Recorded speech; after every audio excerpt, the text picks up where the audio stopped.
Hey, welcome back to Five Lakes Garage, and today is something very simple, very easy. We're back on our 2006 Mazda 3, and we're just changing some air filters. Cabin filters, to be exact. So come on in. I got Corbin in the car. He's getting ready to tear it up. This is almost all you need.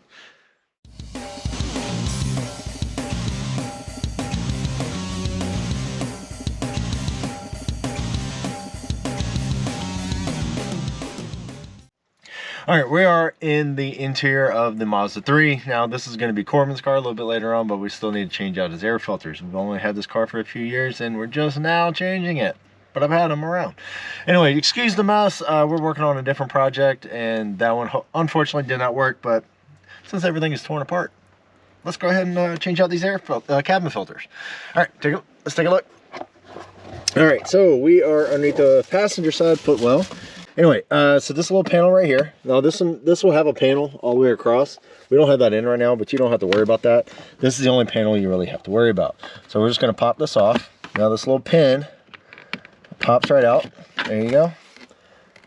Your little fastener comes right out. Stick that there, you don't lose it. Get this thing out of the way. All right, so this is gonna be really hard to see. That's why I'm gonna get Corbin to do it. But this little panel right here needs to come out. There's a pin somewhere over here. There you go. There. Hopefully you can see, because I need two hands as usual. All right, there's one side there, another one on this side. There we go. Now get rid of it. All right, so the filters are right back in here. Now, unfortunately, in order to get to that, this thing's got to come out, because you have, looks like some Phillips heads right there. We got some 12 mils over there, but we need to get this fuse panel out. Now, do be careful with taking out all of these wires. If you bend any pins, you're gonna not feel happy about it in the morning.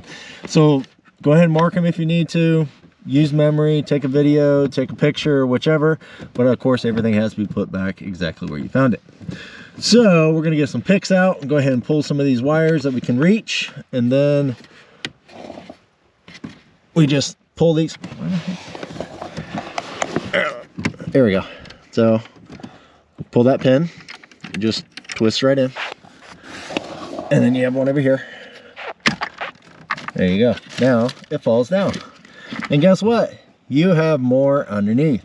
And you also have a bunch of fuses. I'm trying to get the light. All right, so this fuse panel needs to come out. Now, before you even touch any of those wires, it's very important to disconnect your battery. Because if you get any kind of spark, a surge, or anything like that, you could pop some sensors. And today's day and age, sensors freaking break. Anyway, disconnect the battery, and then I'm gonna send Corbin under here with a pick to get all these brackets off. Hopefully, safely. We'll find out. You know, sometimes when you need to, just take the seat out so they can climb in nice and easy. There's no clips. And the good thing about him being in this position is that you can pull his belly hair and he can't do nothing about it. Not very nice. Even though he just ripped booty and completely smoked us out. We would show you, but his head's too big for the floorboard. There's no clips. Oh, there it is. I don't have it right. We'll show you once he gets everything out. Who's this? All right, let me see this guy. So this is the fuse box. Finally got it out. So all the little clamps, they either have levers or little clips. Just get them all out. Also, this was the back. So this will sit things like this. You got to lift it up and lower it down, and then be able to slide it out. Okay, these you have to lift it out. I think it was this hole. You lift it out of here. It's gonna fall in there. You have to lift them up. You have to lift both sides up at the same time, ish. Then get it out of this, so you can shimmy it out. And you're probably gonna have to do that to take this one out and this green one that's right here, because they're right on the top. What's the next thing? The next thing's gonna be taken out. This bracket, which was holding the thing on in the first place. And then here, I get this piece off. Once those two are off, the filter should be right there in that area.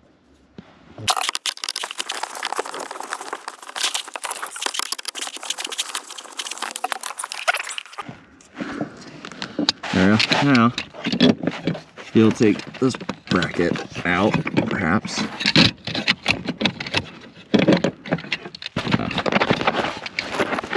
Oh, just these. Those aren't in. There we go.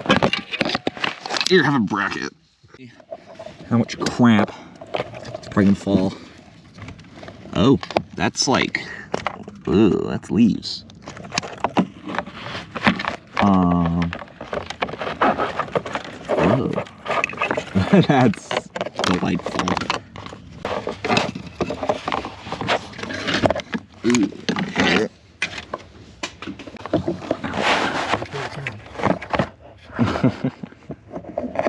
That's funny.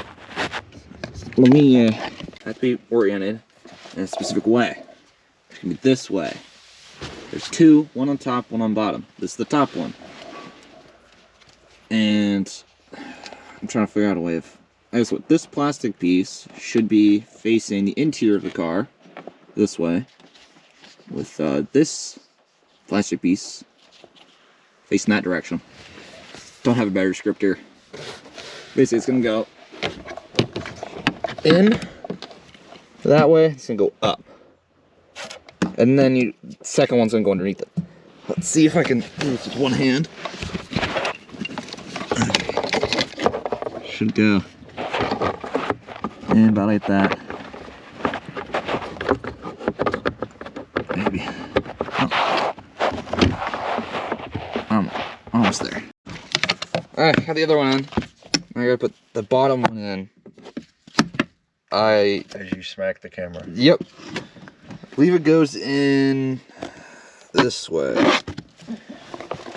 And I believe that's the white side, I believe, that faces towards the cabin. So, yeah. I got the other one lodged in there. Oh, there we go. Yay. Just whacked a few times, and it goes in. Okay. I think it's in. Looks about right. Now I just got to put everything back. Starting with this cover, guess we'll call it. I'll get back to you when it's done. Oh, see this film? Okay. I've got it mostly put back together now. But, yeah, there's two here, there's one all the way up there. This bracket is just two, what was that? A 12mm socket would work. See that right there? And this board is a pain because they look like they can go in different spots, but they can only actually go in one. The length of wire really helps when trying to figure out where it goes, because these two, they look like they can be interchangeable. They really can't. There's, let's see if you can see that. All right, well, right here, that whole piece keeps them from being interchangeable. But yeah, got all that put back together.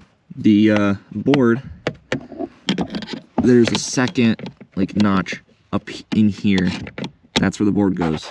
I don't know why this is here, but it is. Actually, I guess it would be there so that you can put it there, and this just folds down so you can take it fully out. But anyway, there's, I think, two pieces of plastic that gotta go back in here. One covers this whole area. There's another, I think, that covers here, perhaps. Don't know. I'm almost tired. Yeah.